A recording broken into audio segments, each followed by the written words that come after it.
আমার পছন্দের বাংলাদেশের প্লেয়ার মাশরাফি বিন মুর্তজা ছিলেন, তামিম ইকবাল, সাকিব আল হাসান। এই তো বিজ্ঞাপন যদি করতে চাই, এই সাকিব আল হাসানের সাথে বিজ্ঞাপন করতে চাই। আর নাটক সাকিব আল হাসান। নাটক নাটক কার সাথে? তাসকিনের কথা বললাম। হ্যাঁ, আসলে মাথায় ছিল না। হ্যাঁ, মেবি তাসকিনের সাথে করতে চাই। কেন তাসকিনের সঙ্গে কেন? He is good, he plays good, he play good, he is good looking. অনেক খুশি লাগছে, কারণ এটা আমরা আসলে প্র্যাকটিসে খুব একটা সময় পাই নাই। খুব অল্প সময় প্র্যাকটিস করতে পেরেছি। সেই অল্প প্র্যাকটিসেই আমরা মোটামুটি আমার যারা প্লেয়ার আছেন মেয়েরা ভালো খেলেছে, দুর্দান্ত পারফরমেন্স সবার। ছোটবেলায় ক্রিকেট খেলতেন নাকি? খেলার খুব ইচ্ছা ছিল, খেলতে খুব সুযোগ কম পেয়েছে। যে মেয়েদেরটা আসলে ক্রিকেট, ফুটবল এসব সমস্ত খেলাতে আসলে সুযোগটা কম থাকে, সেই হিসেবে হয়ে ওঠেনি। বাট আমার সবসময় ব্যাটিংয়ের ব্যাপারে খুব আগ্রহ ছিল। হোপফুলি নেক্সট ম্যাচে হয়তো বা ব্যাটিং করতে পারি। এটা ডিপেন্ড করে প্র্যাকটিস এর মধ্যে কতটা করতে পারবো। বাংলাদেশ ক্রিকেট ফলো করেন কিনা? হ্যাঁ, ডেফিনেটলি ফলো করি। কোন ক্রিকেটার কি আপু আপনার মানে ভালো লাগে বা খেলা?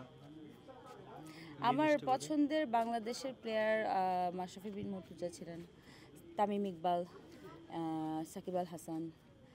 এই তো এখানে আমি মেয়েদের ক্যাপ্টেন হয়ে আছি। আর আমার পজিশন, আমি তো আসলে বোলিংয়ের খুব একটা আগ্রহ যেহেতু নাই, সো বোলিং করছি না। আমি ব্যাটিংয়ের ব্যাপারে আগ্রহ বেশি, সো ব্যাটিং করছি। হোপফুলি নেক্সট ম্যাচে ব্যাট করবো। বাংলাদেশ যেহেতু নারী, আপনি সেহেতু নারী ক্রিকেট নিয়ে কথা একটু বলতেছে, যে নারী ক্রিকেটটা আসলে ফলো করেন কিনা, কোনো ক্রিকেটারকে চেনেন কিনা? না, সরি, আমি আসলে ক্রিকেট নিয়ে কখনো কোনো নাটক করেছেন কিনা বা ফিউচার প্ল্যান আছে কিনা? ক্রিকেট নিয়ে কোনো নাটক করিনি, বাট এরকম ক্যারেক্টার প্লে করেছি যেখানে আমাকে ক্রিকেট খেলতে হয়েছে। সো ফিউচারে নাটক কিংবা বিজ্ঞাপন যদি আপনাদের কোনো সুযোগ আসে, তাহলে আপনি কার সাথে করতে চান, কোন ক্রিকেটারের সাথে? সরি, বুঝি নাই। যদি কখনো সুযোগ আসে যে কোনো ক্রিকেটারের সঙ্গে নাটক করা বা বিজ্ঞাপন করা, সেক্ষেত্রে কার সঙ্গে করার ইচ্ছা আছে?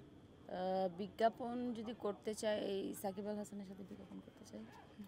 আর নাটক সাকিব আল হাসান। নাটক কার সাথে? তাসকিনের কথা বললাম। হ্যাঁ, আসলে মাথায় ছিল না। হ্যাঁ, মেবি তাসকিনের সাথে করতে চাই। কেন তাসকিনের সঙ্গে কেন? He is good, he plays good, he play good, he is good looking. মানে আপনার চোখে বাংলাদেশ টিমের সবচেয়ে হ্যান্ডসাম কে তাহলে? সবাই হ্যান্ডসাম আমার কাছে। আসলে হ্যান্ডসামের আপনার কাছে কি যায়, স্ট্যান্ডার্ড কি আমি জানি না। আমার কাছে একটা মানুষের ব্যক্তিত্ব, একটা মানুষের চিন্তা ভাবনা তাকে হ্যান্ডসাম করে। মাঠে বসে কখনো খেলা দেখা হয়েছে বাংলাদেশ টিমে? দেখেছি। বাংলাদেশ ভার্সেস ইন্ডিয়া টিমের খেলা দেখেছি। বিপিএল কোন টিমকে সাপোর্ট করেন আপু? কোনো টিমকে নাম দেখি না, বিপিএল ফলো করি না। ক্রিকেট নিয়ে আপনার মধুর স্মৃতি, মানে আই এম সরি, আমি বিপিএল ফলো করি না যেহেতু, সো আমি বলতে পারলাম না। ক্রিকেট নিয়ে আপনার কোনো মধুর স্মৃতি রয়েছে? মধুর স্মৃতি নাই, মোস্টলি তো সব খারাপ স্মৃতি, কারণ আমাকে খেলা নেয়, এটাই তো খারাপ স্মৃতি। ছেলেরা খেলায় নিত না, আপনারা ছেলেরা হচ্ছে খুব মানে একটু কেমন জানো, ম্যাসকুলিন একটা ব্যাপার, যে মেয়ে, হ্যাঁ তুমি মেয়ে যাও, খেলা নেব না। আপনি যেহেতু এখানে উমেন্স ইয়াটাকে দেখছেন, টিমটাকে আপনি চাইলে তো ওপেন করতে পারেন। আপনার কি নেক্সট ম্যাচে কি এটা করার কি কোনো ইচ্ছা আছে? কি ওপেন করতে পারি? স্যার, মানে ওপেন করতে নামবেন বা ওপেনিং এর শুরুতেই? ওপেনিংয়ে হ্যাঁ নামতে পারি, সেটা ডিপেন্ড করে। কারণ আমি নিজে ইট ওয়াজ মাই কল যে না, মানে আমি আসলে ব্যাটিং করছি না এবার।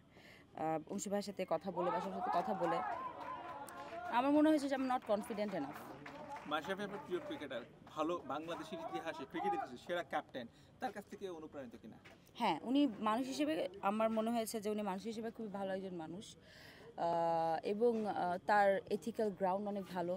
তিনি ভালো খেলেনও এবং ক্যাপ্টেন হিসেবেও ভালো, মানে মোটামুটি দৃষ্টান্ত, মানে হয় না, এক্সাম্পল দেওয়া যায় এরকম একজন ক্যাপ্টেন।